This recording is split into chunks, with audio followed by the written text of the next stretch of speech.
Heavenly മെലോഡീസിൻ്റെ പുതിയ എപ്പിസോഡിലേക്ക് ഏറ്റവും സ്നേഹത്തോടെ എല്ലാവർക്കും സ്വാഗതം. അനുഗ്രഹമുള്ള ദിവസം. നമ്മുടെ ജോണച്ചൻ നമ്മുടെ കൂടെയുണ്ട്. അച്ഛൻ്റെ കൂടെയാണ് നമ്മൾ യാത്ര ചെയ്തുകൊണ്ടിരിക്കുന്നത്. വലിയൊരു പ്രഗത്ഭനായിട്ടുള്ളൊരു അച്ഛനാണെങ്കിലും ശാന്തശീലനും വിനീത ഹൃദയനുമാണ് പ്രിയപ്പെട്ട അച്ഛൻ. കണ്ടു, ഇപ്പം തന്നെ അച്ഛൻ പുഞ്ചിരിക്കുന്ന മുഖമാണ് അച്ഛൻ്റെ മുഖം. എപ്പോൾ നോക്കിയാലും ചിരിക്കുന്ന, എനിക്ക് ഏറ്റവും ഇഷ്ടപ്പെട്ട ഒരു അച്ഛനായിട്ട് അച്ഛൻ മാറിയിരിക്കുകയാണ്. അച്ഛൻ്റെ ആ മ്യൂസിക് ഫീൽഡിൻ്റെ ഒരു മാഹാത്മ്യം മനസ്സിലാക്കണമെങ്കിൽ എത്രയോ പേരായിട്ടാണ് അച്ഛന് കണക്ഷനുള്ളത്, ആ സ്നേഹബന്ധമുള്ളത്. ഈ കഴിഞ്ഞ ഈ ക്രിസ്മസിൽ ചേട്ടനച്ഛൻ്റെ ഒപ്പം വിപിനച്ഛനും ഞാനും അമൃത ചാനലിലൊന്ന് പാടാനായിട്ടൊരു ക്രിസ്മസ് അതിനോടനുബന്ധിച്ച് പാടാൻ പോയി. അപ്പോൾ അവിടെ ശരത് സാറ്, സൂപ്പർ സ്റ്റാറിന് വേണ്ടി ശരത് സാറ് ഒരു അടിപൊളി ക്രിസ്മസ് ഗാനം പാടി. മമ്മ മേരി എന്ന് പറഞ്ഞ് സ്റ്റാർട്ട് ചെയ്യുന്ന നല്ല അടിപൊളി പാട്ട്. അതിനുശേഷം അച്ഛനെ കാണിച്ചപ്പോൾ അച്ഛൻ പറയുന്നത്, ഈ പാട്ട് എഴുതിയത് അച്ഛനാണ്, ജോണച്ചനാണ്. ഈ കഴിഞ്ഞ ക്രിസ്മസിന് ശരത് സാറ് പാടിയ പാട്ട് എഴുതിയ അച്ഛനാണ് നമ്മുടെ കൂടെയുള്ളത്. അപ്പം എത്രയോ പേരുമായിട്ടാണ് ഈ കലയുമായിട്ടുള്ള അച്ഛൻ്റെ ബന്ധം വളരെ വളരെ വലുതാണ്. നിരവധി എപ്പിസോഡിൽ വേണം അച്ഛൻ്റെ ജീവിതം മുഴുവൻ അറിയാനായിട്ട്. കഴിഞ്ഞ എപ്പിസോഡിൽ കുറച്ചൊക്കെ കാര്യങ്ങൾ അറിഞ്ഞു.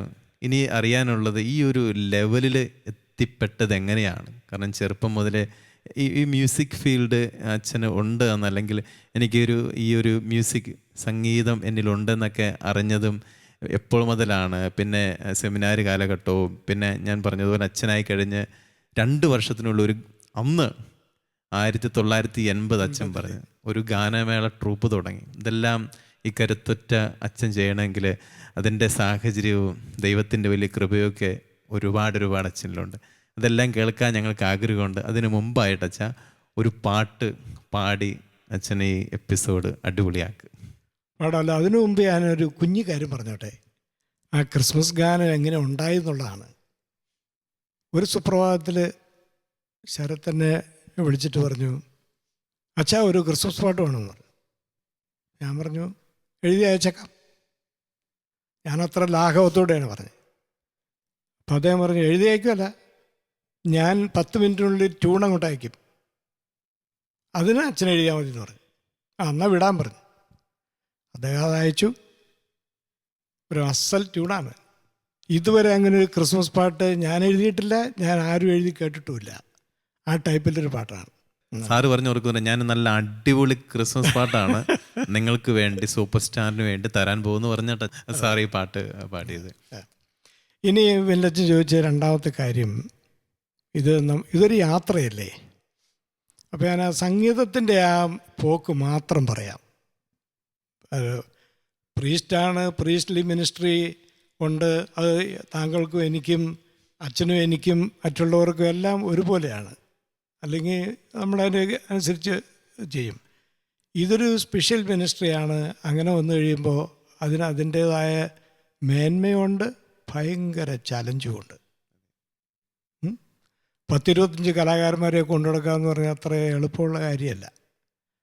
അപ്പോൾ അതിനേക്ക് വരുന്നതിന് മുൻപ് തന്നെ പറയട്ടെ, ഞാൻ അങ്ങനെ ഒരു ഇന്നിപ്പോൾ ഈ സ്റ്റേജിൽ ഇരിക്കുന്നതിന് മുന്നിൽ കടന്നു പോകുന്ന വഴികളിൽ ഒരുപാട് പേര് എന്നിലൊരു പാട്ടുകാരനുണ്ടെന്നോ പാട്ടെഴുത്തുകാരനുണ്ടെന്നോ തോന്നിയവർ ഒരുപാട് പേരുണ്ട്.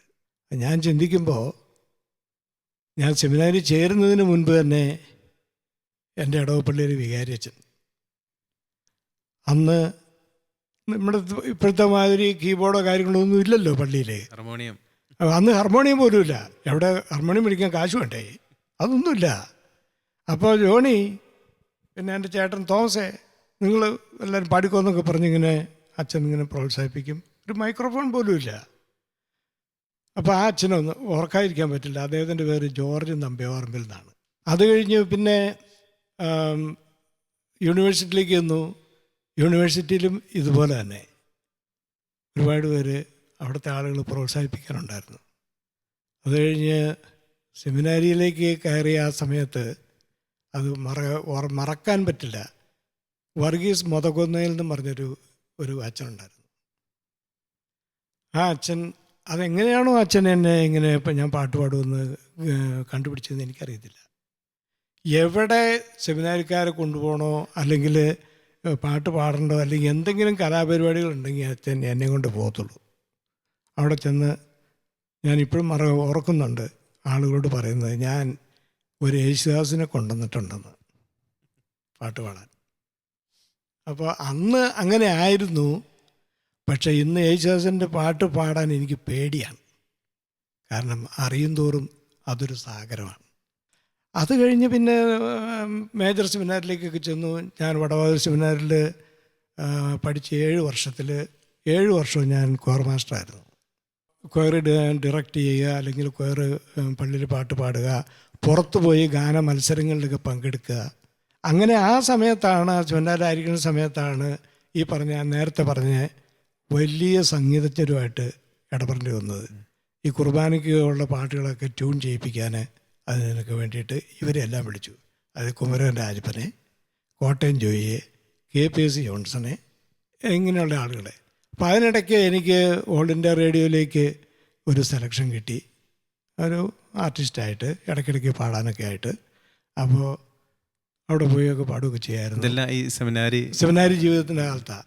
ആ സെമിനാരിലായിരിക്കുന്ന സമയത്ത് തന്നെയാണ് മദ്രാസിലെ ക്രിസ്ത്യൻ ആർട്സ് ആൻഡ് കമ്മ്യൂണിക്കേഷൻസ് എന്ന് പറഞ്ഞൊരു വലിയ സംഘടന ഉണ്ടായിരുന്നു. അവരാണ് നേരത്തെ ഈ സിലോണിൽ നിന്ന് വാനമുദം പ്രോഗ്രാം അവതരിപ്പിച്ചുകൊണ്ടിരുന്നത്.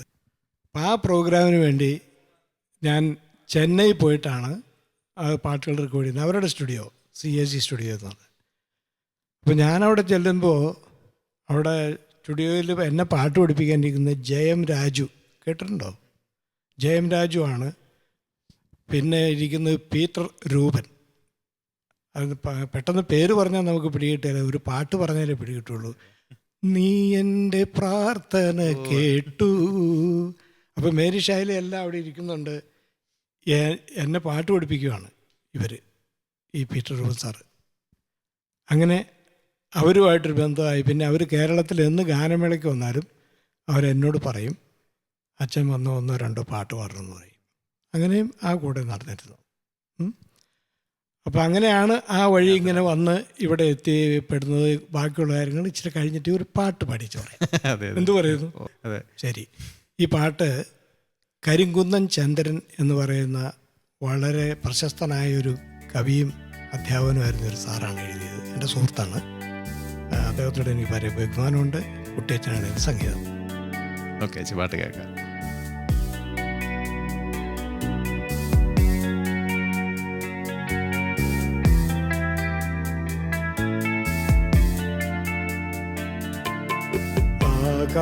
ആകാശത്തിനും ആകാശമായഴും ആത്മപ്രകാശമേ, അന്ധകാരത്തിൽ നിന്നും വെളിച്ചത്തിലേക്ക് ആനയിക്കേണമേ പിതാവേ, ആനയിക്കേണമേ. ആകാശത്തിനും ആകാശമായഴും ആത്മപ്രകാശമേ, അന്ധകാരത്തിൽ നിന്നും വെളിച്ചത്തിലേക്ക് ആനയിക്കേണമേ പിതാവേ, ആനയിക്കേണമേ.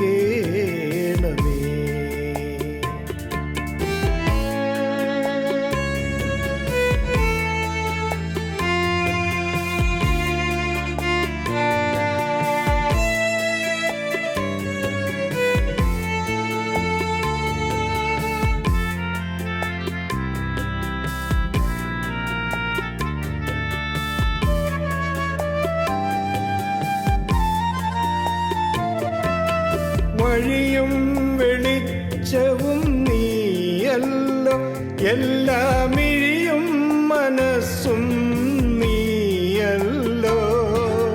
വഴിയും വെളിച്ചവും നീയല്ലോ, എല്ലാം മിഴിയും മനസ്സും നീയല്ലോ. തളരാതെ താഴെ വീഴാതെ ഞങ്ങൾക്ക് താവളം തരുന്നതും നീയല്ലോ. തളരാതെ താഴെ ഞങ്ങൾക്ക് പാവളം തരുന്നതും നീയല്ലോ. ആമേൻ, ആമേൻ, ആമേൻ. ആകാശത്തിനും ആകാശമായഴും ആത്മപ്രകാശമേ,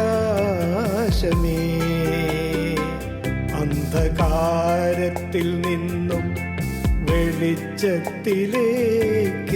ആനയിക്കേണമേ പിതാവേ, ആനയിക്കേണമേ.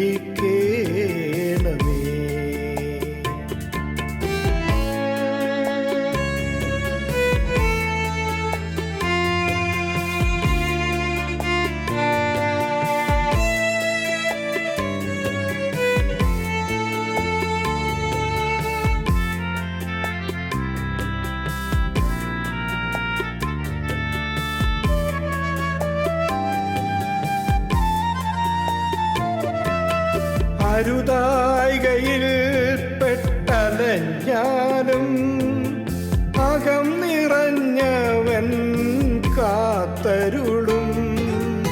അരുതായികയിൽ പെട്ടലഞ്ഞാലും അകം നിറഞ്ഞവൻ കാത്തരുളും. അനുതാപമാർന്നണയുമ്പോൾ ജീവന്റെ അപ്പവും വീഞ്ഞും പകർന്നു നൽകും. അനുതാപമാർന്നണയുമ്പോൾ ജീവന്റെ അപ്പവും വീഞ്ഞും പകർന്നു നൽകും. ആമേൻ, ആമേൻ, ആമേൻ. ആകാശത്തിനും ആകാശമായഴും ആത്മപ്രകാശമേ, അന്ധകാരത്തിൽ നിന്നും വെളിച്ചത്തിലേക്ക് ആനയിക്കേണമേ പിതാവേ, ആനയിക്കേണമേ, ആനയിക്കേണമേ,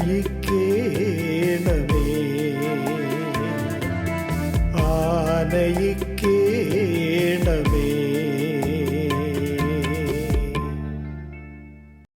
മനോഹരമായ ഗാനം, നന്ദി. സൂപ്പറായിട്ട് പാടി അച്ഛന്. ഞാൻ പ്രത്യേകിച്ച് നമുക്ക് ഒരു ഈശ്വര പ്രാർത്ഥന, ഒരു അല്ലേ ഈശ്വര പ്രാർത്ഥന, ഞാൻ അറിഞ്ഞിടത്തോളം 100 കണക്കിന് സ്കൂളുകളിൽ കൂടെ ഇത് ഈശ്വര പ്രാർത്ഥനയാണ്, രംഗപൂജയാണ്. അതെ അതെ അതെ, ഇങ്ങനെ അത് പലതുമാണ്. ഇത് ആദ്യം പാടി അത് 80കളിൽ 83-ലോ 85-ലോ ഒക്കെയാണ് ആദ്യം പാടി ഇത് റെക്കോർഡ് ചെയ്യുന്നത്. അന്ന് ഈ പാട്ട് പാടിയത് സരിഗയിലെ കലാകാരന്മാരായിരുന്ന തോമസ് വില്യംസ്, ഒന്നാന്തരം പാട്ടുകാരനാണ്, പിന്നെ മിൻമിനി, അവർ രണ്ടുപേരുമാണ് പാടിയിരുന്നത്. അച്ഛൻ്റെ പഠനമായിട്ടൊന്നും ചോദിച്ചില്ല, അച്ഛന് മ്യൂസിക് പഠിച്ചിട്ടുണ്ട്.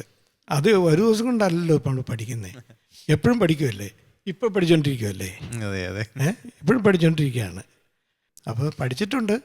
കാരണം ഒരുപാട് പേര് പഠിപ്പിക്കാനായിട്ട് മാസ്റ്റർമാരെ വെച്ച് കൊടുക്കുമ്പോഴും ഞാൻ പഠിച്ചുകൊണ്ടിരിക്കുകയല്ലേ, അവരുടെ കൂടെ ഇരുന്നൊക്കെ ആയിട്ട് അത് പഠിച്ചിട്ടുണ്ട്.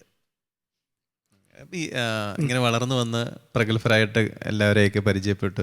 ശരത് സാറിന് പറയും ഗാനഗന്ധർവനായിട്ടുള്ള ആദ്യത്തെ മീറ്റിങ്ങും എങ്ങനെയാണ് അവിടെ അദ്ദേഹമായിട്ടുള്ളൊരു ബന്ധം? അത് 2005 കാലഘട്ടത്തിലാണ്.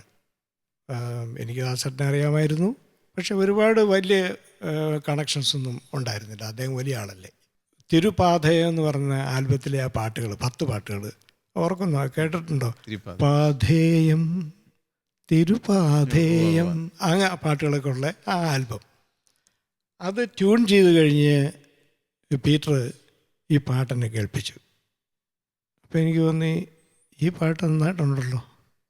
അപ്പം ഞാൻ അന്വേഷിച്ചു എങ്ങനെയാണ് ഇത്. എൻ്റെ അനിയൻ പറഞ്ഞു ഇത് ദാസേട്ടനല്ലാതെ വേറെ ആര് പാടിയിട്ട് ശരിയാവില്ല എന്ന്. അപ്പം അങ്ങനെ അന്വേഷിച്ചപ്പോൾ അദ്ദേഹത്തെ പിടികിട്ടി, ടെലിഫോണിൽ കിട്ടി. ഞാൻ അദ്ദേഹത്തോട് പറഞ്ഞു, ഞാൻ ദാസേട്ടാന്ന് വിളിച്ചോട്ടെ എന്ന് ചോദിച്ചു. അച്ഛൻ ധൈര്യമായിട്ട് വിളിച്ചു. അപ്പോൾ എന്നോട് അദ്ദേഹം ചോദിച്ചു, അച്ഛനല്ലേ ഈ തൊടുപുഴ ഒരു ഗാനമേള ട്രൂപ്പും പിന്നെ പാട്ടുമൊക്കെ ആയിട്ട് സംഗീത സ്കൂളൊക്കെ ഉണ്ടായിരുന്നു ചോദിച്ചു.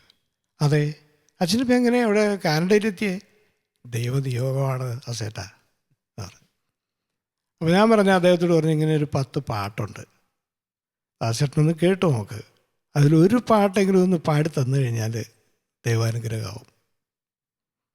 അപ്പോൾ എടുത്തു പോയാലും അദ്ദേഹം പറഞ്ഞത്, എന്നാൽ ആ പാട്ടുകളൊക്കെ ആയിട്ട് ശനിയാഴ്ച സംഗീത സംവിധായകനോട് ചെന്നൈക്ക് വരാൻ പറഞ്ഞു. അപ്പോൾ ഞാൻ ശനിയാഴ്ച എന്ന് പറഞ്ഞാൽ വിടാം, പക്ഷേ ദാസേട്ടൻ ഓർത്തിരിക്കുമോ? അദ്ദേഹത്തിനോട് പറഞ്ഞു ബോംബെക്ക് വന്ന് എന്ത് റെക്കോർഡിങ്ങിന്. അതൊന്നും അച്ഛൻ പേടിക്കണ്ട, ഞാൻ ഓർത്തിരിക്കുമെന്ന് പറഞ്ഞു. വന്നു. ആ ശനിയാഴ്ച പാട്ടുകളിങ്ങനെ മോണിറ്ററിൽ കേട്ട് കഴിഞ്ഞ് അദ്ദേഹം എഴുന്നേറ്റ് അങ്ങ് പോയി. അപ്പോൾ പീറ്റർ ഓർത്തു പാട്ട് പാടാനായിരിക്കും, ഇഷ്ടപ്പെട്ടില്ല കൊണ്ടായിരിക്കുന്നത്. അച്ഛനും കൂടെ ഉണ്ടായിരുന്നില്ല? ഇല്ലില്ല, ഞാൻ കാനഡയിൽ എന്താ നടക്കുന്നത് നോക്കിയിരിക്കുമല്ലേ. അപ്പോൾ അദ്ദേഹത്തിൻ്റെ ഓഫീസിൽ നിന്ന് ഒരു മാനേജർ പയ്യൻ എന്നെ വിളിച്ചിട്ട് പറഞ്ഞു, ഫാദറിൻ്റെ പാട്ടുകൾ, ആ 10 പാട്ടുകളും ദാസാറ് പാടിക്കോളാമെന്ന് പറഞ്ഞു. അപ്പോൾ അത് നമുക്ക് ഈ ക്രിസ്മസിനെ കൊണ്ട് റിലീസ് ചെയ്യാം. അപ്പം ഞാൻ പറഞ്ഞു, അതിനകത്ത് പ്രത്യേകമായിട്ട് ക്രിസ്മസ് പാട്ടുകളൊന്നും ഇല്ല. അപ്പോൾ ദാസാറ് പറഞ്ഞേക്കണത് അതില്ലേലും ഇപ്പോൾ തന്നെ ചെയ്യണമെന്നാണ് പറഞ്ഞത്. അപ്പോൾ എൻ്റെ റൈറ്റിംഗ് ഒരു പാട്ടെങ്കിലും എന്ന് പറയുമ്പോൾ 10 പാട്ടും അദ്ദേഹം അത് ചെയ്തു. അത് കഴിഞ്ഞ് പിന്നെ തുടർച്ചയായിട്ട് ഒരേ വർഷം ഇടയിട്ട് അദ്ദേഹം എൻ്റെ 6-7 ആൽബം പാടി. അപ്പോൾ അങ്ങനെയാണ് 70 പാട്ട് അദ്ദേഹം പാടിയിരിക്കുന്നത്. അപ്പോൾ അഹങ്കരിക്കാനല്ലെങ്കിലും അഭിമാനിക്കാൻ വേണ്ടി പറയുകയാണ്, ക്രിസ്തീയ സംഗീതത്തിൽ ഒരു ലിറിസിസ്റ്റിൻ്റെ 70 പാട്ട് പാടിയിരിക്കുന്നത് എൻ്റെ ആയിരിക്കും. ഉറപ്പായിട്ട് അത് ഇനിയും പാടിക്കൊണ്ടിരിക്കുകയാണ്. ഇനിയും പാട്ടുകളുണ്ട് പാടാനായിട്ട്. അങ്ങനെയാണ് അത് വന്നത്. അത് പിന്നെ ആ ഒരു റിലേഷൻഷിപ്പ് എന്ന് പറയുന്നത് ഒരു സൗഹൃദമായിട്ടും മാറി. ഞാൻ അദ്ദേഹത്തെ ഒരു മൂത്ത ജ്യേഷ്ഠനെ പോലെയാണ് കാണുന്നത്, അദ്ദേഹത്തെ എൻ്റെ ഒരു ഗുരുവിനെ പോലെയാണ് കാണുന്നത്. എപ്പോൾ സംസാരിച്ചാലും നമുക്കൊരു 2 ആഴ്ചത്തേക്ക് ധ്യാനിക്കാനുള്ള കാര്യങ്ങൾ ആ സംസാരത്തിൽ നിന്ന് നമുക്ക് കിട്ടും. അപ്പോൾ അത് നിലയ്ക്കാതെ ഇങ്ങനെ പോയിക്കൊണ്ടിരിക്കുകയാണ്. ഓക്കെ അച്ഛാ, വളരെ അഭിമാനമുണ്ട് അങ്ങനെയുള്ള കാര്യത്തിൽ.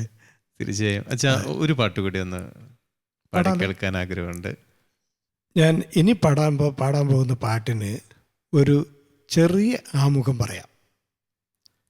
നമ്മുടെ കുർബാന പുസ്തകം മലയാളത്തിൽ പുതുക്കി വന്ന ആ സമയത്ത്, അപ്പോൾ നമ്മുടെ പുസ്തകത്തിൽ സങ്കീർത്തനങ്ങളുണ്ട്. ഞാനൊരു കാര്യം ചെയ്യുമായിരുന്നു, കാലവ്യത്യാസം അനുസരിച്ച് മാറി വരുന്ന ആ സങ്കീർത്തനങ്ങൾ ഞാൻ തന്നെ പാട്ടാക്കി, ഞാൻ തന്നെ ട്യൂൺ ചെയ്ത് എല്ലാവരെയും, അതായത് ഗായക സംഘം എന്ന് പറയുന്ന ഒരു ഗ്രൂപ്പിനെ അല്ല, എല്ലാവരെയും. അപ്പം അങ്ങനെ പഠിപ്പിച്ച ഒരു പാട്ടാണിത്. അതായത് ഇത് ഒരു 85 എന്നൊക്കെ കണക്കാക്കാം, 84-85 കാലഘട്ടത്തിലാണിത്. അപ്പോൾ ഞാനതങ്ങനെ പറയാൻ കാരണം, പാടുമ്പോൾ നിങ്ങൾക്കും കൂടെ പാടാം, കേൾവിക്കാർക്കും ശ്രോതാക്കൾക്കും എല്ലാവർക്കും നമ്മൾ ഒരുമിച്ച് പാടാവുന്നതാണ്. അതൊരു പർപ്പസ് ഉണ്ടെന്നർത്ഥം.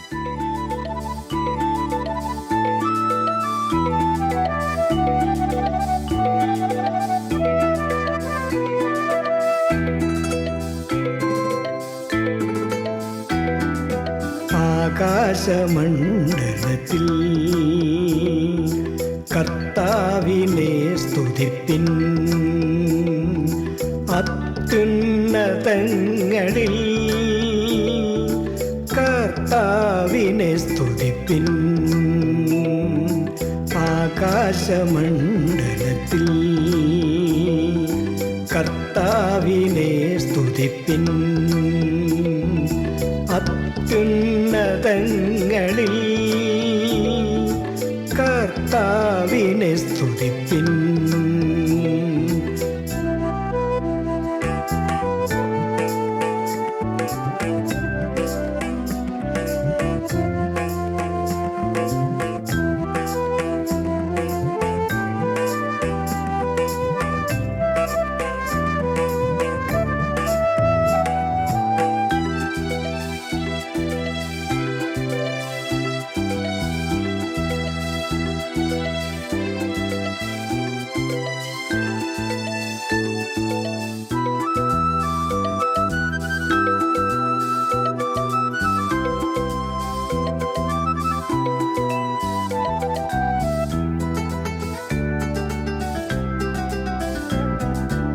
സൂര്യനും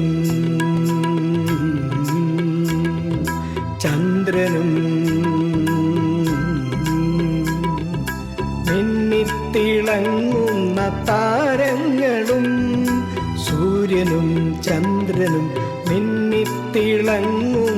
താരങ്ങളും, സ്വർഗീയ സൈന്യവ്യൂഹവും കർത്താവിനെ സ്തുതിപ്പിൻ. ആകാശമണ്ഡലത്തിൽ കർത്താവിനെ സ്തുതിപ്പിൻ. അത്യുന്നതങ്ങളിൽ കർത്താവിനെ സ്തുതിപ്പിൻ.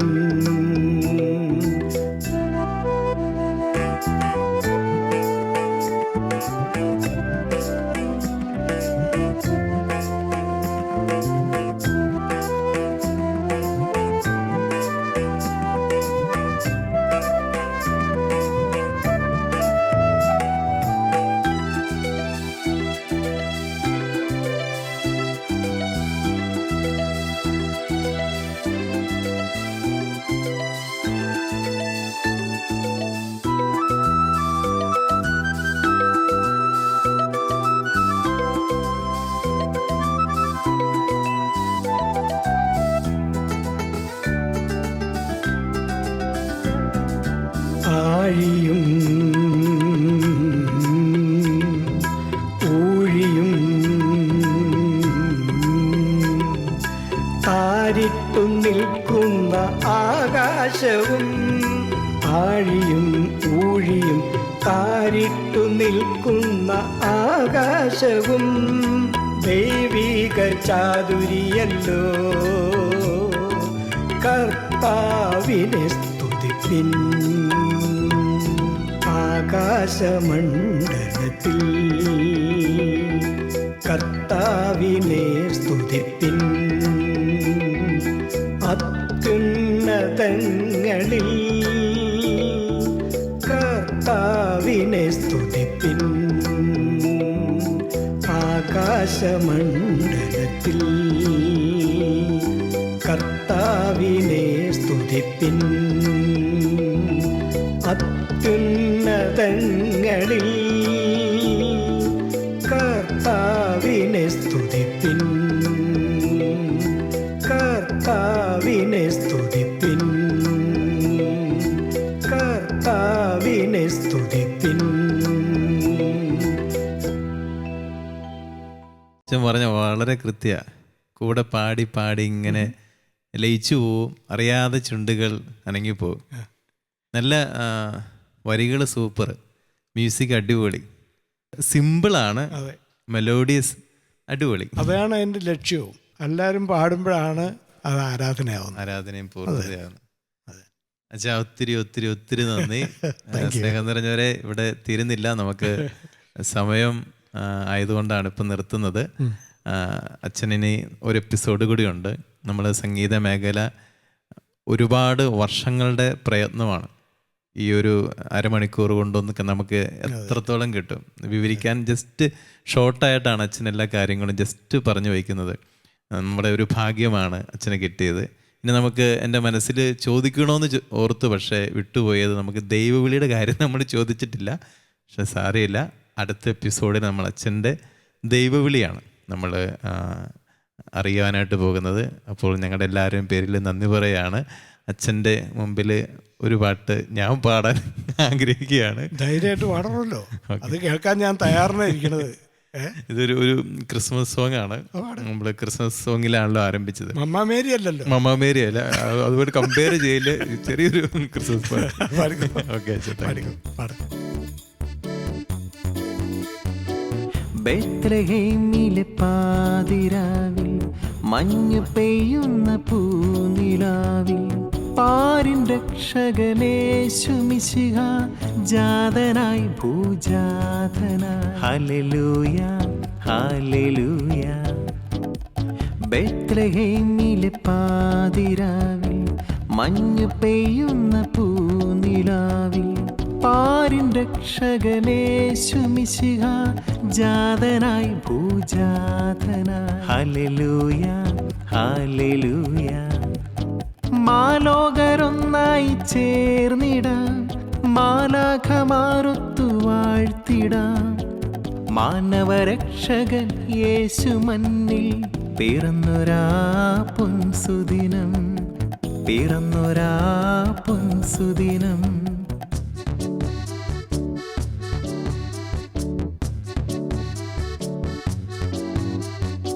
പുൽത്തൊഴുത്തിൽ ജാതനായി പുൽമെത്തയതിൽ മെല്ലെയുറങ്ങി. പൊൻദീപമാകാൻ പ്രാണനെ നൽകാൻ മണ്ണിൽ പിറന്നൊരു രക്ഷകനെ.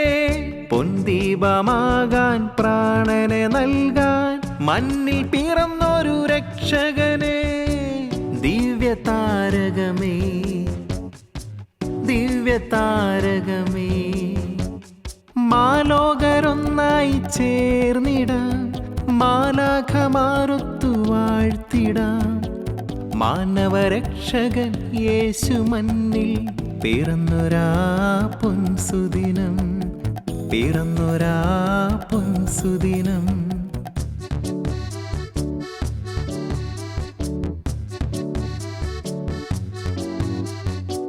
വാനിൻ വാതിൽ തുറന്നു നൽകി, വാനദൂതരെന്നാർത്തു പാടി. വാനാരൂപികൾ താരഗണങ്ങൾ വാഴ്ത്തുന്നിടയരുമൊന്നായി.